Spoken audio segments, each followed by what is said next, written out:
YouTube channel. This is the part 2 of the last lesson. In the previous part we have discussed about the Franco-Prussian War, and we discussed about the characters of M. Hamel and Franz, how Franz started his day, how he was very reluctant to go to school, and most important, what happened on that particular day when Franz reached in the school, and what was the reason that the school was so solemn on that day. So we have read up to the announcement that Mr. Hamel made on that day, that this is the last lesson for French. So we'll continue from with the lesson.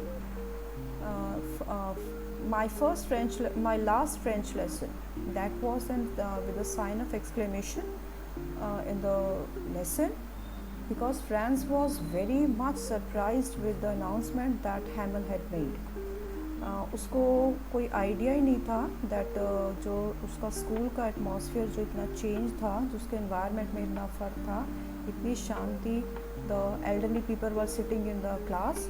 So that was the reason भी आज ये last French class थी. And moreover Mr. Hamel had also announced that from tomorrow new master for German will come, and French will not be taught in the classes. So my last French lesson, why I hardly knew how to write. कहता अभी तो लिखना भी नहीं आया. I should never learn anymore. आगे कुछ भी नहीं सीख पाऊँगा. I must stop there. यहीं रुकना पड़ेगा. Then क्या होगा? How sorry I was for not learning my lessons. Now here is the repentance or regret on part of Franz. क्यों? क्योंकि lessons पढ़ने की बजाय उस बच्चे ने किया क्या है? For seeking birds' eggs or going sliding on the Saar, my books that had seemed such a nuisance a while ago. कहता मैं क्लासेस लगाने की बजाय, स्कूल आने की बजाय बर्ड्स के एग्स देखने जाता था, या मैं सार this is the name of a small river जो उसके जहाँ पे वो रहता था वहाँ से क्रॉस करती थी, उसके पास कहता मैं खेलता था. माई बुक्स, मेरी किताबें जो मेरे को फ्रेंच सिखाती थी, that had seemed such a nuisance a while ago. कुछ टाइम पहले कहता मेरे लिए बहुत बड़ी प्रॉब्लम थी. सो हैवी टू कैरी, बहुत भारी थी मेरे लिए. My grammar, my history of all saints, कहता जो मैं ग्रामर पढ़ता था जी, जो हिस्ट्री थी मेरी French related, were old friends now. I would call them to be my old friends, क्योंकि हम कहते हैं ना बुक्स हमारी अच्छी फ्रेंड्स हैं. कहता these would be my old friends now that I could give up. कहता ये मेरे को छोड़ना पड़ेगा. And M Hamel too, that idea that he was going away, और ये सोचना ही कि हेमल जा रहे हैं, I should never see him again, मैं उनको कभी देख नहीं पाऊँगा, made me forgot all about his ruler and how cranky he was. Normally students use to consider him to be a cranky होता है, that is not normal according to the students. Teachers को normally बच्चे cranky समझते हैं, that they are only focused about their things, about their work and all. So he used to call him as cranky. Poor man, कहता बेचारा ये इंसान.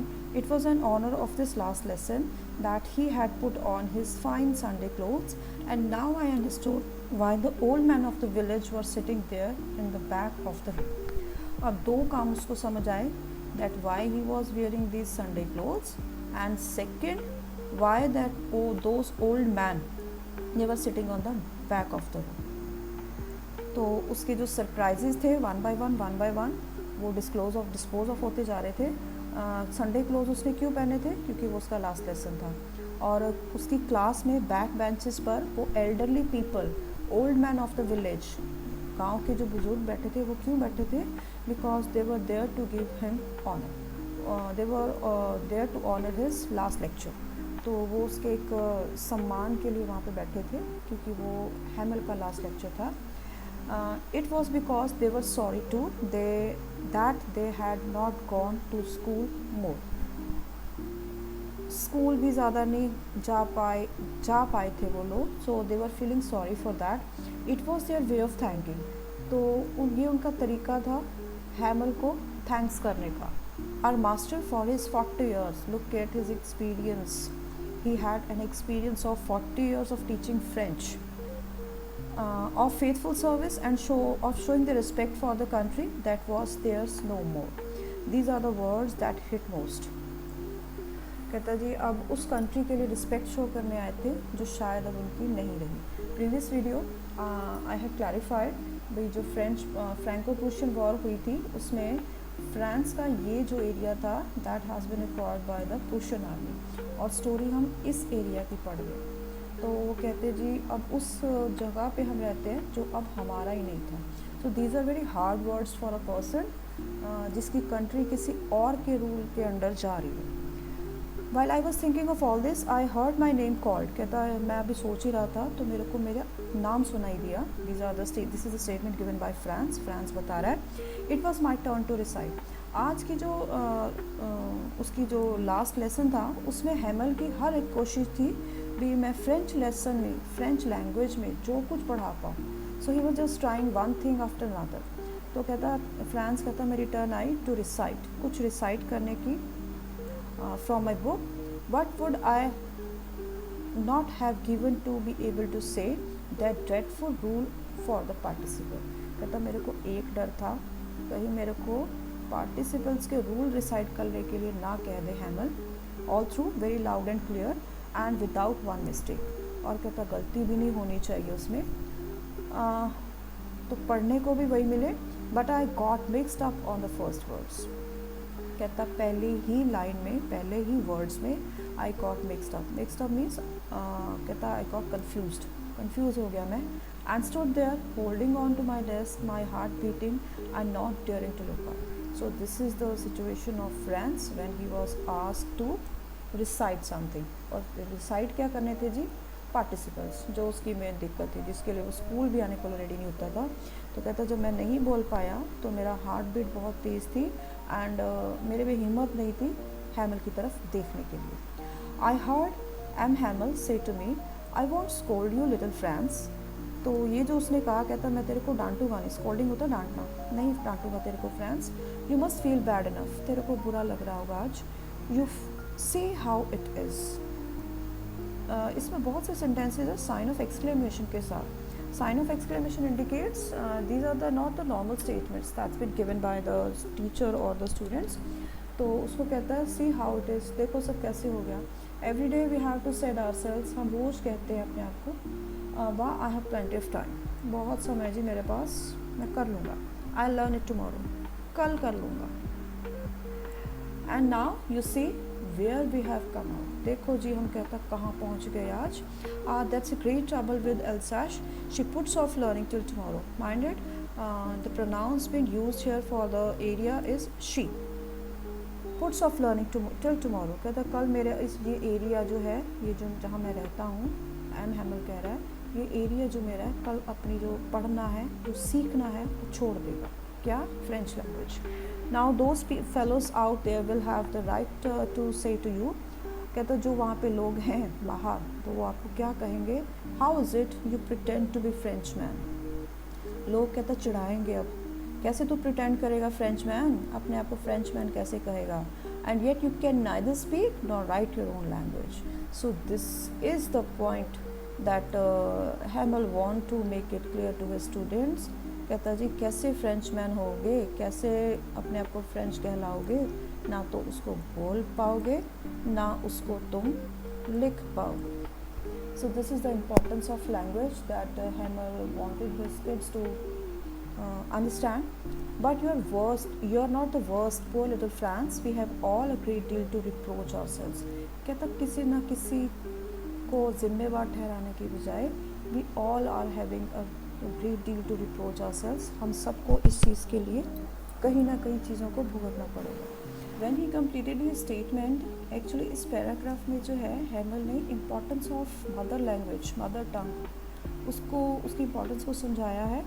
And next जो आगे है, he just trying to hold the point भी कौन कौन सी चीज़ के लिए ज़िम्मेवार है। भी हमने अपनी रिस्पॉन्सिबिलिटीज़ नहीं उठाई, आज का काम हमने कल पे छोड़ा है। Your parents were not anxious enough to have you learn. सबसे पहला कहता जी पेरेंट्स भी हैं जिन्होंने नहीं इस चीज़ को समझा। They preferred to put you to work on farm और एट मिल्स। कहता तुम्हारे पेरेंट्स तुमको पढ़ने की बजाय चाहते थे कि तुम फार्म्स में या मिल में चले जाओ थोड़ा काम करने, so as to have a little more money, ताकि तुम लोग कुछ कमा पाओ, ठीक है। एंड मैं भी कहता जिम्मेवार हूँ। I have been to blame also, कसूर तो कहता थोड़ा बहुत मेरा भी है। Have I not often sent you to water my flowers. कहता मैं तुम लोगों को नहीं भेज देता था अपने फ्लावर्स को वाटर पानी डालने के लिए, instead of learning your lessons. And when I wanted to go to fishing, actually friends was Mister Hamel was very fond of fishing. कहता जब मेरा फिशिंग का मन होता था, did I not just give you holiday. कहता मैं तुमको कहता था छुट्टी आज। So in these two paragraphs actually Mister Hamel was trying to make one point clear कि मदर टंग की जो इम्पोर्टेंस है वो क्या है, मदर लैंग्वेज की जो इम्पोर्टेंस है वो क्या है। मोर ओवर एक ह्यूमन जो अप्रोच है that has been mentioned here, भी आज का काम कल पे छोड़ देना। तो यहाँ पे we have both the themes of the lesson. Importance of mother language, तो उसने लैंग्वेज शॉविनिज्म को हाईलाइट किया है, और आज का काम कल पे छोड़ देना, दैट इज़ प्रोक्रेस्टिनेशन। ये हमारे दो थीम हैं जिन पे ये स्टोरी बेस्ड है। वन बाय वन जो है थीम जो अपने आप को हाईलाइट करते हैं during the story. Let's move forward. Then from one thing to another, कहता है एक के बाद एक, M Hamel went on to talk of French language. French language के बारे में बोलते रहे, saying that it was the most beautiful language in the world. दुनिया की कहते सबसे ब्यूटीफुल लैंग्वेज जो है फ्रेंच लैंग्वेज है। The clearest, the most logical, that we must guard it among us and never forget it. कहता जी हमारी जो लैंग्वेज है वो सबसे क्लियरेस्ट है, सबसे लॉजिकल है, and we should guard it, और इसको भूलना नहीं है। Because when people are enslaved, as long as they hold a fast to their language, it is as if they had the key to their prison। कहता जब हम enslave किसी के बस में हो जाते हैं, किसी के गुलाम हो जाते हैं। यहाँ पे ना एक थोड़ा वर्ड मार्क करो प्लीज़, यहाँ पे इसने अ पीपल वर्ड यूज़ किया। A people means this is we have use it for a group of people, पर यहाँ पे अ पीपल का मीन्स उसने कहा है कुछ लोग जब किसी बुरे हालात में फंसते हैं और वी गेट इंस्लेव्ड, किसी के हम गुलाम बन जाते हैं, तो your language will be only the key to your prison. तो अगर तुमको उस गुलामी से कोई निकालेगा तो वो आपकी मदर लैंग्वेज होती है। Then he open the grammar and read us our lesson. I was amazed to see how well I understood it। कहता आज मैं खुद हैरान था, फ्रांस कह रहा है भी उसने जब मिस्टर हैमल ने ग्रामर पढ़ी तो मेरे को बड़ी अच्छे से समझ आया। All he said seem to so easy. कहता इतना आसान लग रहा था सारा कुछ। I think too that I had never listen so carefully. कहता शायद मैंने भी कभी ध्यान से चीज़ों को इतने ध्यान से नहीं पढ़ा, and that he had never explain everything with so much patience. कहता मिस्टर हैमल ने भी शायद इतने पेशेंस के साथ और इतने दिल के साथ, मन के साथ हमको शायद नहीं पढ़ाया। It seemed almost as if the poor man wanted to give us all he knew before going away। कहता आज वो हम अपनी सारी knowledge, what he knew about the language, शायद वो हमको दे के जाना चाहते थे, and to put it all into our heads at one stroke। एक बार में हमको सारा कुछ समझा देना चाहते थे। After grammar we had a lesson in writing। पहले उसने ग्रामर कराई जी मिस्टर हैमल ने, फिर उन्होंने राइटिंग सेक्शन करवाया। That day M. Hamel had new copies for us। यहाँ पे ना एक वर्ड आया कॉपीज़, इसको समझ लो प्लीज़ आगे थोड़ा सा। Written in a beautiful round hand, France Alsace, France Alsace. तो they look like little flags. जो कॉपीज़ वर्ड यूज़ हुआ है यहाँ पे, ये नोटबुक्स के लिए नहीं यूज़ हुआ। उस दिन मिस्टर हैमल छोटी छोटी ना स्लिप्स टाइप बना के लेके आए थे जो फ्लैग्स की तरह लग रही थी। पूरे रूम में उन्होंने क्लासरूम में डिस्प्ले किया था। दे look like little flags floating everywhere in the school room, hung from the road at the top of the desk। तो उन्होंने उनको टांग रखा था क्लास में। he just tried to decorate the class with his language strips, अपनी country का जो अपने एरिया का जो नाम था उसको लिख के उन पेजेस पे, छोटी छोटी पेजेस पे उसने उसको पूरे रूम को सजा रखा था हैमिल ने। तो उसको उसने यहाँ पे कॉपीज वर्ड कह के बताया है फ्रांस ने। You ought to have seen that how everyone set to work and how quiet it was. कहता बहुत quiet था, बहुत शांत था सारा कुछ. The only sound was the scratching of pens over the paper. कहता एक ही आवाज़ थी that when we were writing, तो पेन की आवाज़ भी आ रही थी जब हम पेपर पे कुछ लिख रहे थे. Once some beetles flew in. कहता एक बार एक बीटल्स कुछ अंदर उड़ के आई, but nobody paid any attention to them. किसी ने उसकी तरफ अटेंड कोई ध्यान नहीं दिया. Not even the littlest one. Minded ये जो क्लास थी ना, the students from each and every section, each and every age group, they were attending that last lesson. तो यही नहीं सिर्फ फ्रांस की क्लास के बच्चे बैठे थे, तो स्कूल में जितने भी बच्चे थे, चाहे बड़ी एज के चाहे छोटी एज के, दे वर अटेंडिंग दैट लास्ट लेसन. तो कहता है छोटे छोटे बच्चे जो थे ना, उन्होंने भी उस बीटल की तरफ ध्यान नहीं दिया. Who worked right on tracing their fish hooks. They were tracing something. Drawing का काम उन्होंने दे रखा था, as if that was French. अब कहता उनके लिए वो भी फ्रेंच लैंग्वेज का एक पार्ट था. On the roof the pigeons cooed. छत पे कहता पिजन बैठा था, कबूतर बैठे थे. They were cooing. This is the sound produced by the pigeons, जो pigeons की आवाज़ होती है. They were making some sound. I thought to myself, will they make them sing in German? कहता अब हमारे pigeons को भी ये जर्मन सिखाएंगे. Even the pigeons को भी. So Franz was so disturbed on that day when he heard that it would be the last lesson. कहता कल से सारा कुछ जर्मन हो जाएगा. ये जो हमारे pigeons बैठते हैं रूम में, even they would got to understand this German language. ये भी French बोल जाएंगे. Whenever I looked up from my writing, I saw Hamel sitting motionless in his chair, gazing at first at one thing, then at another, as if he wanted to fix in his mind just how everything looked in that little school room. कहते जब भी मेरा हैमल की तरफ ध्यान जाता था, वो बड़े मोशनलेस, विदाउट एनी, हम कहते हैं ना, he lost almost his activeness. तो he was sitting motionless without making any particular movement, gazing, घूर रहे थे चीज़ों को, कभी एक को देखते थे कभी दूसरे को, as if he wanted to fix. ऐसा लग रहा था जैसे हर चीज़ को अपने मन में, दिमाग में सेट करके देखना चाहते थे, जो इस छोटे से स्कूल रूम में उनको दिखाई दे रही थी. फैंसी. तो for 40 years he had been there in the same place. 40 साल कहते हैं इस इंसान ने इस जगह पे निकाले हैं. विद हिज गार्डन आउटसाइड, यहाँ पे देखो गार्डन का रेफरेंस आया है. हैमल was very fond of flowers and all that. तो स्कूल में उन्होंने बाहर क्लासरूम के बाहर एक छोटा सा गार्डन बना रखा था, जहाँ पे वो जब पढ़ाने का मन नहीं होता था तो बच्चों को कहते थे जी मेरे फ्लावर्स को पानी दो. That was outside the window and his class in front of it, just like that. Only the desk and benches had been worn smooth. Worn smooth means कहता है डेस्क और बेंचेस काफ़ी पुराने हो चुके थे, पर उसका गार्डन बहुत काफ़ी ग्रो कर चुका था. Like the walnut trees in the garden were taller, जिन्होंने लगाए थे.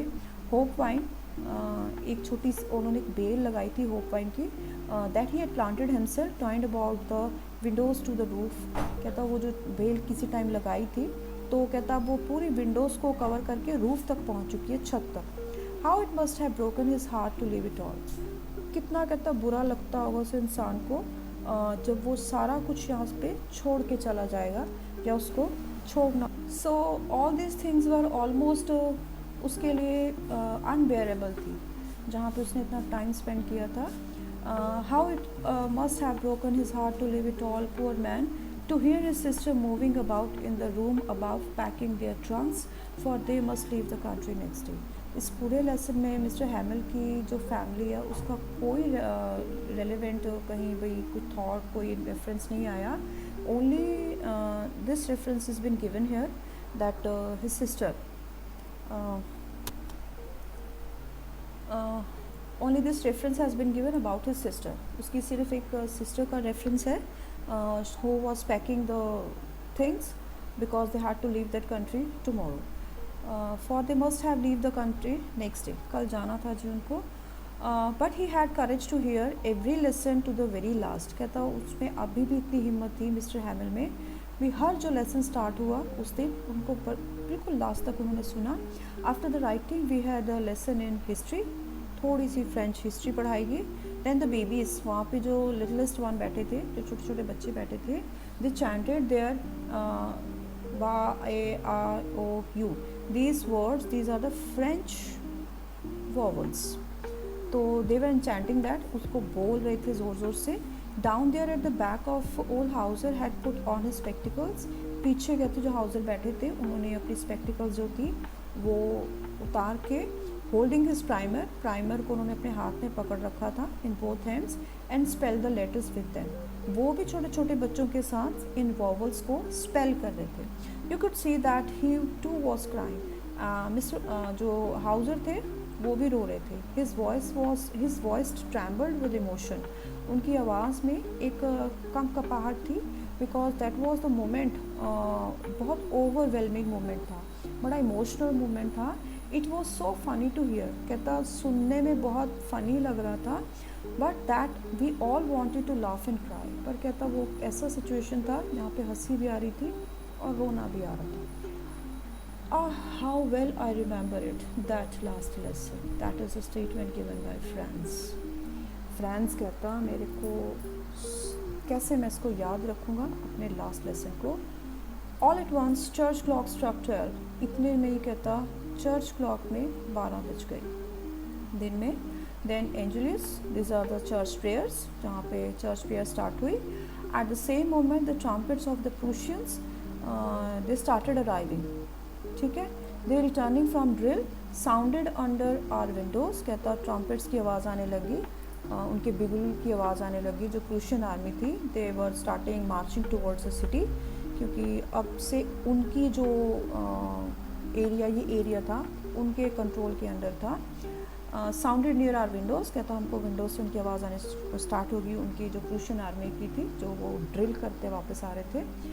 M. Hamel stood up, very pale in his chair. I never saw him look so tall. कहते कुछ टाइम बाद जो थे एमल खड़े हुए, वेरी पेल, बहुत वीक थे. I never look him so tall. यहाँ पे इसका मतलब ये नहीं बोलते वो बहुत लंबे दिखाई दे रहे थे. यहाँ पे इसका मतलब ये है, he was very much dejected on that day. ठीक है. My friends, said he, I, but something choked him. He just wanted to say something. तो कहता उन्होंने हमको एड्रेस किया, my friends, those who were sitting in that classroom, चाहे students बैठे थे, चाहे ओल्ड पीपल, पूरा बुजुर्ग लोग बैठे थे. He wanted to say something to us, पर वो कुछ बोल नहीं पाए, चोक, गले, आवाज़ उनकी गले में ही रुकी. He could not go on. Then he turn to the blackboard की तरफ मुड़े, took a piece of chalk उठाया, bearing on with all his might, जितनी उनकी शरीर में उस दिन जान बची थी. He wrote as large as he could, "Vive France, goodbye France." Then he stopped and leaned, रुके, थोड़ा झुक के उन्होंने जो अपना leaned his head against the wall, जो सर था उसको उन्होंने अपनी दीवार के साथ लगाया. And without a word, he made a gesture only. Minded, उन्होंने gesture किया है, बोला कुछ नहीं. ठीक है. With his hand, school is dismissed, you may go. यहाँ पे है तो ये sentence, but this is a gesture made by Mr. Hammer, and the last gesture for the last lesson, school is dismissed, you may go. ये आपका school ख़त्म होता है जी, तुम लोग जा सकते हो. So that is the end of the lesson, where we have just tried to provide you the complete scenario of this lesson. In the second video, we have just tried to provide you the maximum of the material. Lesson को थोड़ा सा easy करके समझाने की कोशिश की है. If you feel any kind of problem while reading it all, or while listening to the videos, while watching the videos, you can comment. And here we are just going to close the video. We just want you to like, subscribe the channel, and please share this video maximum to the people, so that we could make the contents in our further videos. We just try to provide the healthy content, more resourceful content, so that you can prepare very easily for your upcoming board examinations. Thank you and have a nice day.